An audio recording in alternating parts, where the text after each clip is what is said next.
We are gonna watch Why Do People Hate New Game? Genshin versus Wuthering Waves drama. Let's see how it goes. This was presented by the Discord. If you're on YouTube, come hang out with us on Twitch as we are live daily at 10 a.m. Pacific Standard Time at twitch.tv/hex_juice. I'd love to see you here. You're looking very handsome, YouTube, but unfortunately, the Twitch boys are just... The besties are bestying. They're very good looking, and they get more good looking when they come over here. It is what it is. Now, let's get started. Subscribe. There is a sin that humans has been committing for over thousands of years and will continue to do so as long as the human race exists. The boomers mentalities. My generation is better than your generation types of mentality living. See, I don't think it's a sin, and I don't think it's a fallacy, and I don't think it's true, because skibbity toilet bitches, I'm not into whatever skibbity gooning, skibbity riz, Ohio.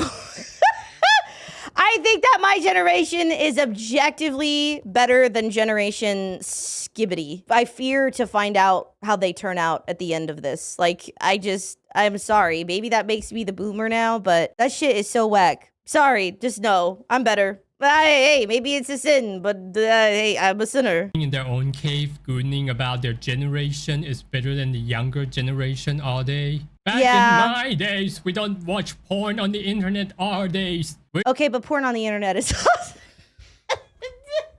Okay, but like porn on the internet is like awesome. It is what it is. We just built a sex dungeon and have fun there. I'm going to... No, that would require me to leave my house. That's scary.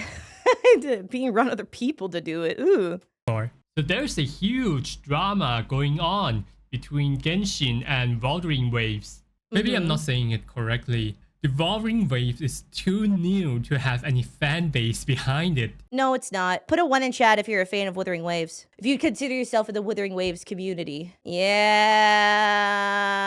there's, I think people, it's too new to have fanatics behind it. I think that's fair. It's too new to have people like frothing at the mouth and losing their mind. But a fan base, Wuthering Waves had a fan base before it released, I'm gonna be real. So it's more like of a one-side hatred from the Genshin fan base towards the Wuthering Waves. If I were to summarize the whole thing into one sentence, it would be the toxic part of Genshin fan base is experiencing the generation gap. But in I disagree. I'm gonna let him cook more before I explain why, because maybe I'll like be turned around. But I disagree with this specific. I have nuance to this, I guess, is what it is. Gaming for the first time in their life. But let's just call them the Genshin boomers. Because I'm fine with that. I also play Genshin for over a year and I love the game. I love the characters, love the story, love the gameplay. But as much as I love Genshin, I don't go out and knock down people's door, point at them saying that my game is better than your game, like those Genshin boomer did. And what I want to clarify is that this Genshin boomer doesn't represent the whole Genshin community. You know, one thing that I've wondered, and I guess maybe in the YouTube comments, maybe you guys can help answer this, but like, I wonder how many of these people that are these like hyper Hoyo fanatics, right? These people that like go on Twitter and are like absolutely frothing, like these people who are like really, really committed to Genshin, are these day one players? Because I feel like being a day one or like near day one player almost always means that you understand the problems with Hoyoverse and the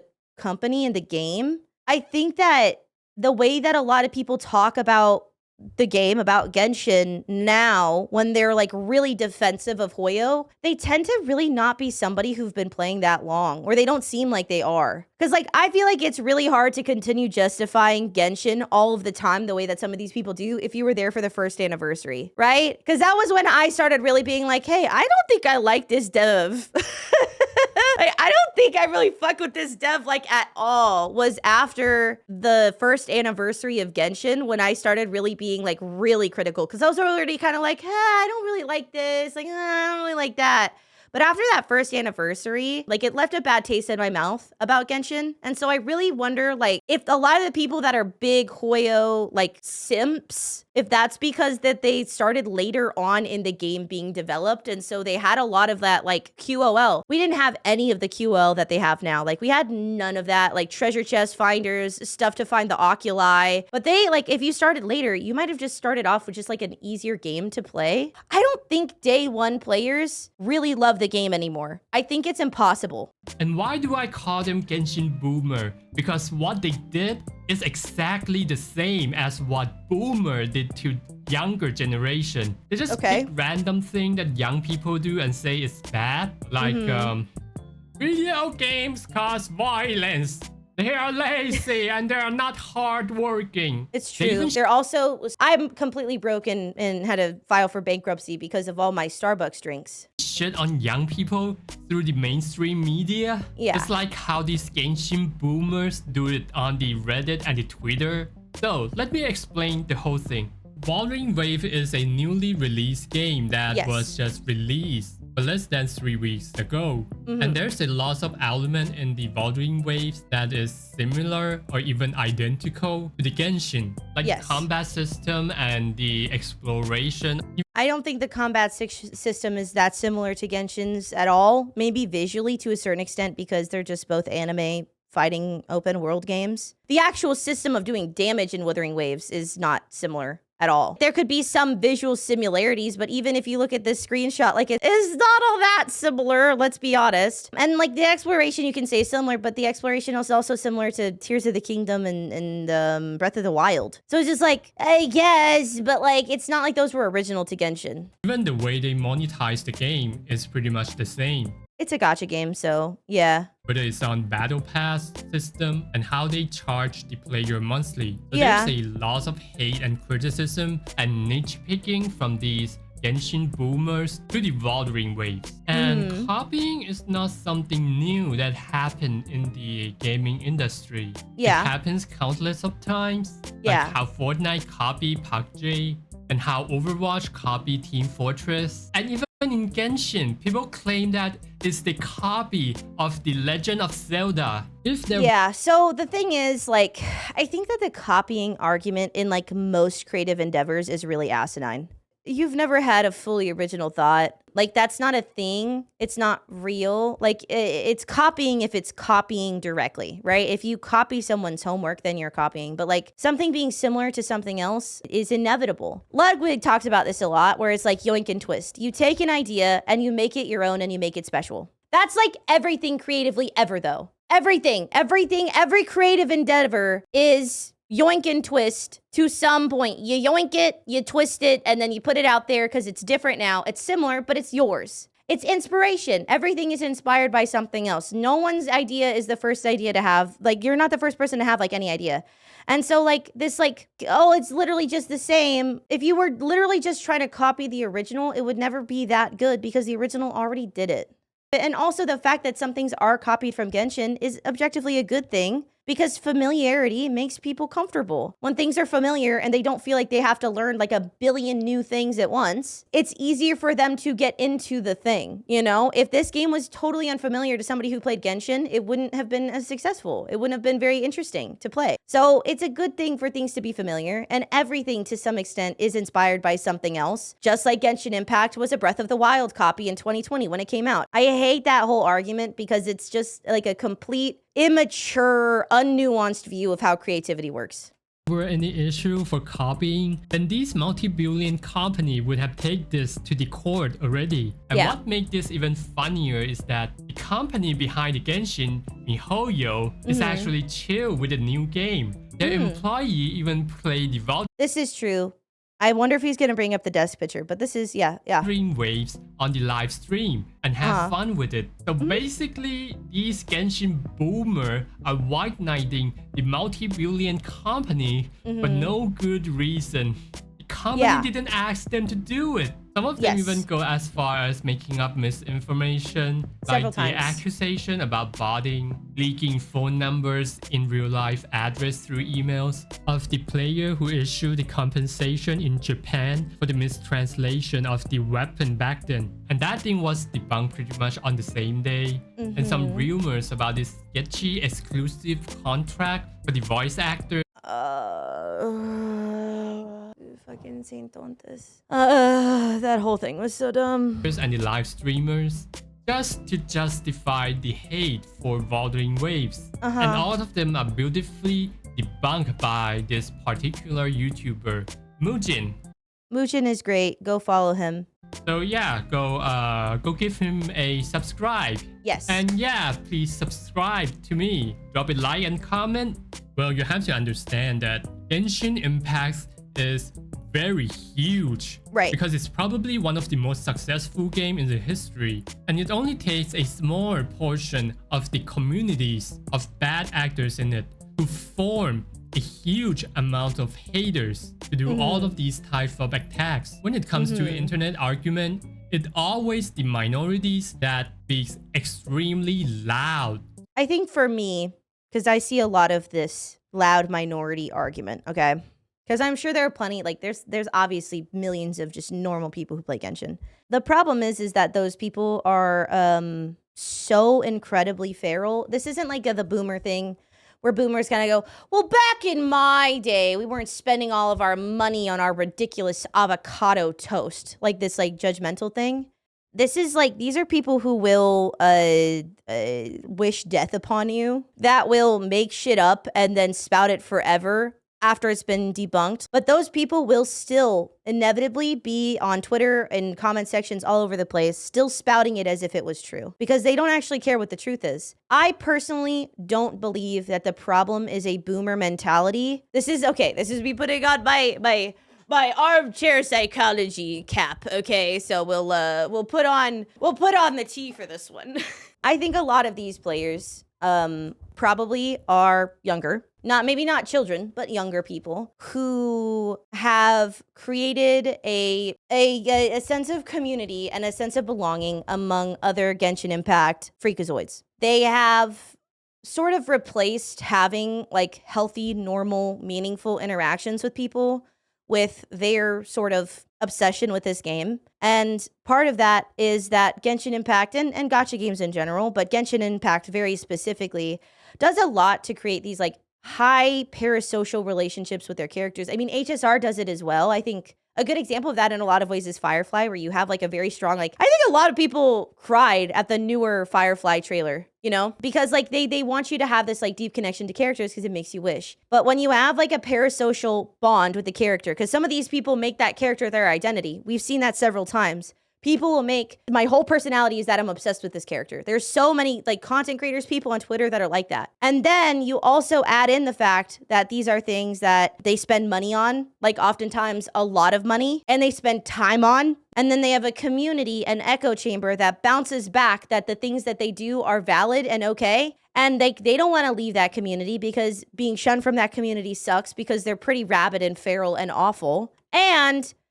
they would lose part of who they are because they have made this a big part of like their like life. This is who they are in a lot of ways. And so I think a lot of it is this like sunk cost fallacy where they don't actually want to acknowledge these things because it would like, you know, if you were to ever talk to any of these people, they have some of the most twisted, bizarre, frightening logic about how life works that I've ever heard. And I think it has to do with the fact that like they have had to twist themselves around this being who they are and what is important to them to an extent that like to step out of that is frightening. It would mean losing a part of themselves. It would be losing the sense of community that they have because whether you like it or not, attacking other people together is still community bonding. People come together more to take down a common enemy than like any other thing for humans ever. They'll do that more than doing a nice thing.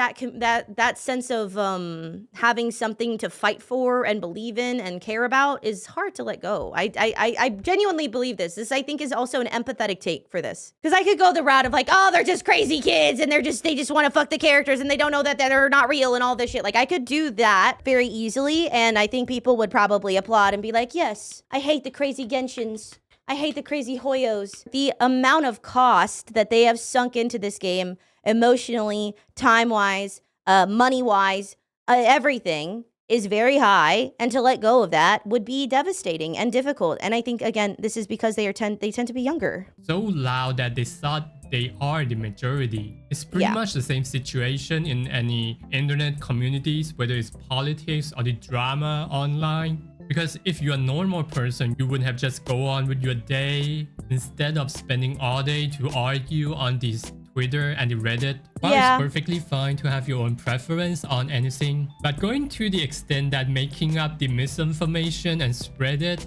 just to win some internet brownie points is just pathetic. These people are taking upvote like plant taking photosynthesis. I like that. It's like their food. It's like their water. How could they live without their updates? Truly. Would have died without it. True. It's so hard to come up with something that is sadder than going on a crusade on the internet all days just to push your agenda, saying that my game is better than your game. I would like to say that it is in no way an exaggeration to say that these people do this all day. I have found dozens and dozens, like so many accounts that literally all they do on that Twitter account is reply the most heinous shit you can think of, fight for the game, and defend Hoyoverse. And that's all they do. And it is kind of like, it's sad and scary that that exists. Aggressively, with passion, and do it for free. Yeah, and let me tell free. you why. Because there are people out there who actually enjoy putting other people's down. Just to show that I'm better than you. To feed their ego. These kind of bad people actually exist. And it doesn't matter if the argument makes sense or not, as long as they won the argument so that they can feel good about themselves from winning an argument online. But let's take a step back and don't talk about people who take it too far. Okay. I believe that there are people out there who genuinely dislike the game even after they tried it and being too critical about it. Like this video, the Wuthering Wave is a disappointment. That video was rough. That video was rough.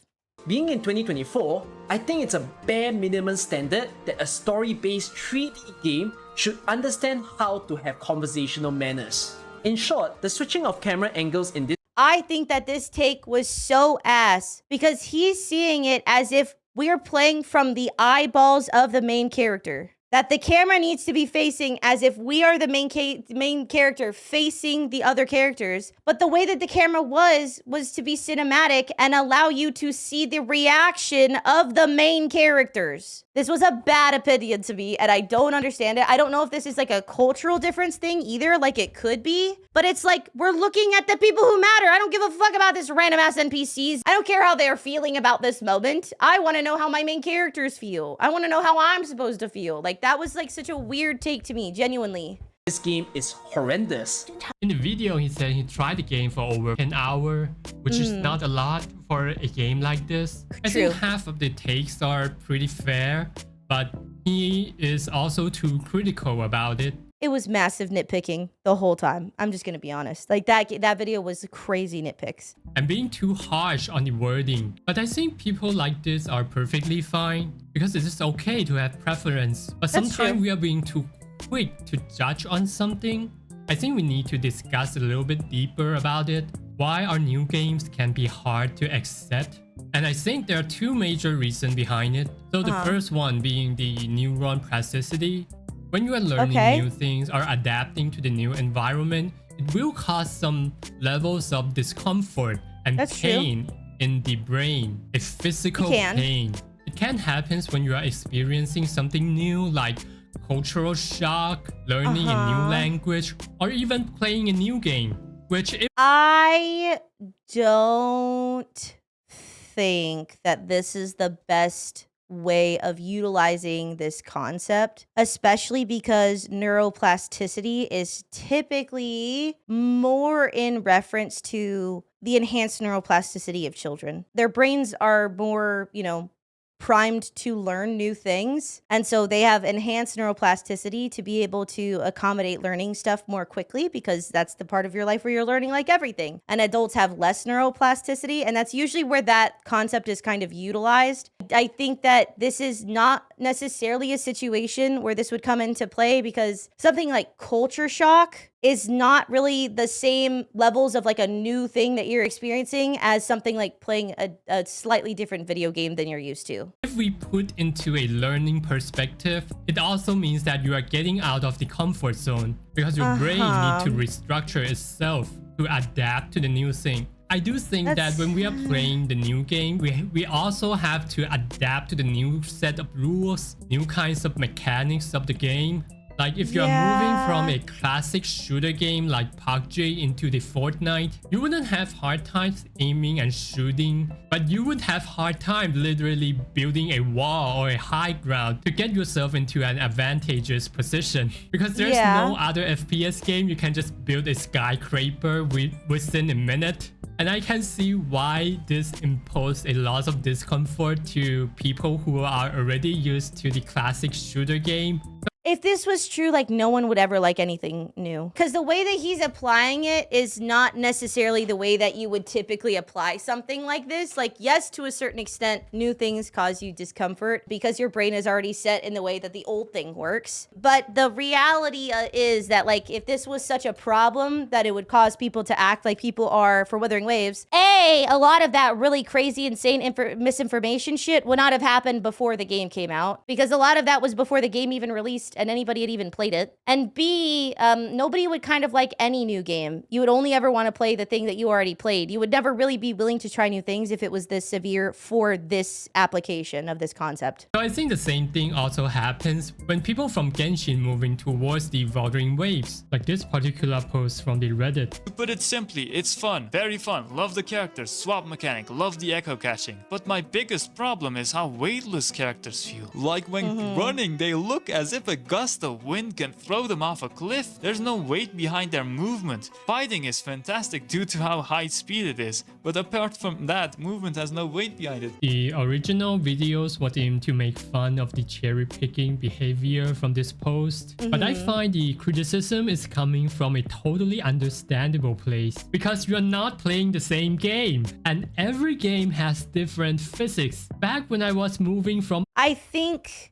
it is okay to feel discomfort about how a game is different from another game. I had a hard time specifically after playing Elden Ring. I tried to play Lies of P and I couldn't get used to how different the movement was in Lies of P, and it made me not really want to play the game. You're saying it like this is a problem that is wrong with the game that should be changed, when really it's more so just like your discomfort where you're not quite used to how it works. That's where there's a problem. Like, you can have that feeling like, oh, I'm having a hard time getting used to the, the way that the characters don't feel very heavy or whatever. I'm having a hard time getting used to the physics. But to say that it is a problem with the game that needs to be fixed, objectively, that is wrong. That is why it's a problem to present that way, in my opinion. Overwatch to the Valorant and Apex, I find myself moving in those games extremely slow, because they're not the same game. The only solution is maybe give it a little bit more time, like maybe a good 20 or to 30 hours of it to adapt yourself to the new rule. Then you might be able to come out with something that is more objective. I think I'm not talking about him. I'm talking about that commenter,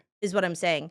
Because I think it's okay to say that you have a discomfort or you're having a hard time adapting to something new. The problem is when these people frame it as if it is a problem and issue with the game that should be fixed, like an objective problem. That is where I'm saying, like, that's not really how that works, because it's more so just an adjustment thing. Adapting to the new game can cause discomfort. That's fair. Therefore, mistranslated into the impression of bad experience. I think this is the mentality that we have to avoid when we are adapting to the new thing. So we don't fall into this tunnel vision of niche picking. So this is probably the first major reason. And I think that this is something that can affect a certain number of people's experience primarily like dumb people that are not able to like adjust to new things and have not played very many video games. The more games you play, the more you're going to understand that this kind of thing is, you notice it, but like you just adjust because you play more games. But if you've only ever played Genshin Impact, then yes, Wuthering Waves is going to feel like dog shit to you because you don't have experience in like adjusting how you play. And so like, yes, and I don't think that's like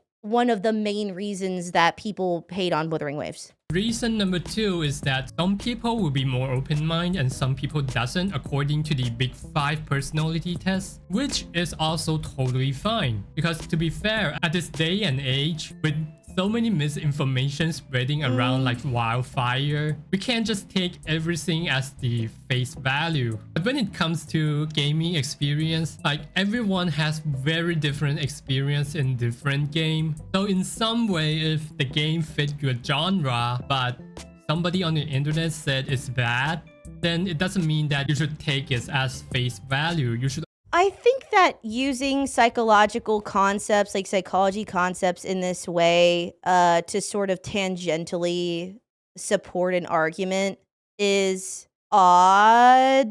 The Big 5 personality test was not really evidence for his argument there at all. It just sort of serves to make him seem like he knows more things. Because I've used psychological concepts, but it's usually more so in a practical application of like what it means for me or like what it means for this. Like I have, but like it's in very limited concepts. Or this was just used as like, well, some people are just not going to be open to it because psychology says so. And it's like, that's not really a good argument. And maybe I'm more bothered by that because I'm a psychology student and I care a lot about that stuff. But that's not really like demonstrating like a good working knowledge of what he's bringing up. Yes, some people are more open, but I don't think that has much to do with this. Maybe it does have to do with like the boomer thing, but I don't think this. always tried it first. Let's give you guys an example. I have always thought that the Nikkei is not really a good game because the way that Nikkei doing their marketing, they literally turned the machine gun into a twerking machine 3000. But then I ran into this videos where Tectone recommending Nikkei to HexJuice, but the gameplay, the story. I'm on TV. I don't remember Tectone recommending Nikkei to me. I don't remember that at all. Oh my god. I'll take your word for it. Are exceeding the expectation. I would argue that Nikkei has even better story than the Honkai Star Rail, which I also love that game. At least in terms of the element of shock and the twist and turn of the story are better than Honkai Star Rail. If it wasn't for that particular videos, I would never try Nikkei just because the bias that I have with the game. Should I try Nikkei? I feel like I've tried and I just feel like I don't get it. Like, because to me, I'm not a story person. I like gameplay and I don't particularly like the gameplay of Nikkei at all. The gameplay just does not activate nearly enough neurons and I feel like I can't like connect with it that much if I can't have good gameplay and good story. And I would have missed something really fun. I'm more certain that Nikkei is the game that I don't want to miss after I play it for a while. So back when I was playing a MMORPG game called Black Desert, the large proportion of the game is built upon the grinding. Whoever grind the most will win the game. Or you have to spend disproportionate amounts of money in order to have better gear than those who actually spend a lot of time grinding. And coming from that game does give me a huge bias toward the gacha game like Genshin. That makes sense. Because I thought gacha game is only about pay to win. And pay to win is equivalent to no gameplay, but exhibit of your wealth. And I was goddamn wrong on that. They have significantly more varieties of entertainment like the story, which is pretty much non-existent in the Black Desert. In Black Desert, you only get to play one character at a time. And even if their new class came out, you still have to grind a month or two to be able to play it. But in gacha game, you can kind of max level a characters within a day or two. It depends on what part of the game you're in. Now, if you're in a like a more developed long-term account in Genshin, absolutely, for sure, you could probably build the character in a day or two, or you could be like I was at that point, like when I had reached that part of the game, and just pre-build all your characters and instantly level them and have artifacts for them, like a complete freak of nature. But in Genshin and Honkai Star Rail, you get to play 8 characters in the same time in the challenge mode, and it's just simply more fun playing 8 characters and building them. I've been having so much fun in these type of gacha games that fun. I feel like I've been missing out so much for sticking into one game for too long. So I think it's kind of important to try something new every once in a while, whether it's in gaming or in terms of your life. Even that means you're gonna find out that you don't actually like it, but That's it's fair. still better than making decision out of the bias from other people. Also fair. Yeah, so don't judge on something too early before you try it. Like, come on, it's a game, it's a hobby, it's not a cult. If you have fun with it, you keep playing it. If you don't have fun with it, just move on to other game. You don't have to fair. convince other people to do so. And that's pretty much it. See you guys. I like that video. I don't necessarily agree with every single one of his points. I definitely have different opinions, which might be my own bias or just different experiences in life that give me a different perspective. But like, I like this video. This was a great video. A dude has 47 subscribers just having like an interesting, fair, balanced take? No way. I went into this being like, yeah, I think that this person's gonna be insane. This has to be a crazy take. But like, honestly, this was a super balanced, fair take. I don't agree with all of the evidence substantiating his points. The message is try new things. You might like it. Give it a fair shake. Whoa! Mind breaking. Why does this have so many dislikes? Like, I know it's only 8, but 8 out of 55 is like not the greatest ratio. Go give this video a like. I want this guy to keep making content because like, I thought that was a well done video. He could make a couple changes and I think this would be like a fucking like 10 out of 10. So yeah, that was the video. Go give this creator some support and go give him some likes because that like ratio is bullshit for me to me. Go give him some support. Go encourage him to keep making content because I really enjoyed watching this. I don't know when Tectone recommended Nikkei to me. It's really bothering me. But yeah, anyway, you guys have a wonderful day over on YouTube. Let me know what you think. Like, comment, subscribe. Come join us on Twitch if you ever got time and you want to be handsomer. And I will see y'all next time. Bye-bye!